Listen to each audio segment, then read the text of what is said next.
My lords, pray be seated. The first King's speech in 72 years was always going to be historic, so I think all eyes were going to be on how the monarch handled the occasion in the absence of his late mother. And let's be honest, Queen Elizabeth II's absence was felt today, as it would be. We know he's deputised for her in the past, but this was Charles III wearing the Imperial State Crown and doing the role that we have so closely associated with his late mother for 7 decades. So I think stepping into her shoes is always difficult. There was also, I think, a focus on how the king might handle the speech itself with regard to not showing too much emotion. On one hand, we're used to him as heir apparent and Prince of Wales expressing his views in quite an outspoken way. We know, for instance, what he thinks about the environment and how he might regard the government's decision to water down net zero in private. But of course, if you're speaking on behalf of a Prime Minister and laying out their legislative agenda, then you've got to do that in an unwaveringly neutral, passive, poker-faced way. I think we do associate the king with somebody who does wear his heart on his sleeve, who does occasionally grimace if he doesn't like the sound or look of something.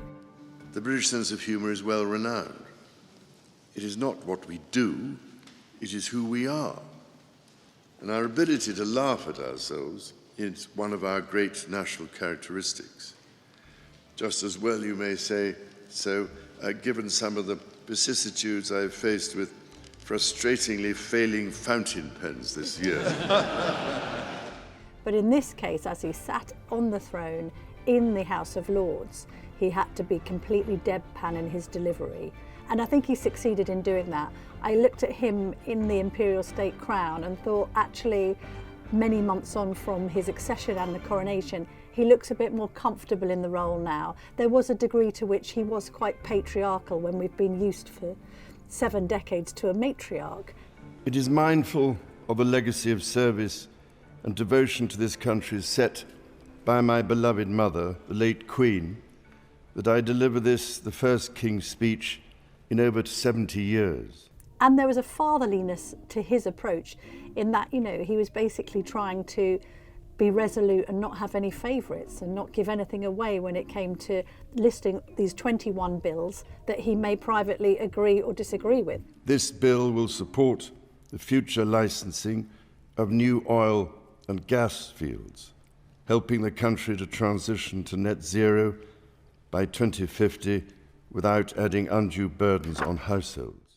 Not just the environment, by the way. We think that privately he's expressed a degree of dissent to the government's Rwanda plan. He's apparently called it deplorable in public, and yet he made a reference to the illegal migration bill and the government's desire to clamp down on criminal gangs without betraying any emotion at all. From the government's perspective, Rishi Sunak is there looking upon the king, I thought, a little bit like a head boy watching the head teacher sort of in the last assembly. On one hand, we see Charles at the beginning of his reign, and we see Sunak perhaps at the end of his.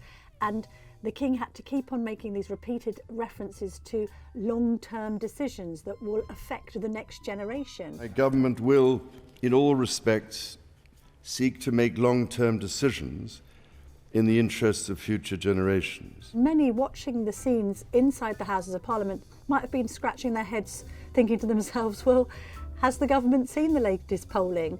Aren't they drinking in Last Chance Saloon?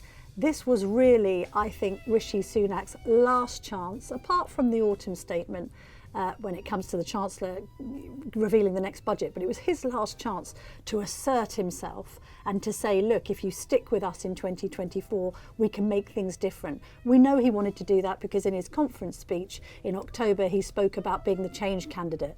But is that credible when you're presenting a legislative agenda which seems to have been largely cobbled from what went before with Truss and Johnson, and not that much difference? It was almost a continuity King's speech, and people will be asking themselves, we can see where you're trying to lay down the dividing lines with Labour on issues like managing strikes and indeed the environment, but is this all a little bit too little, too late?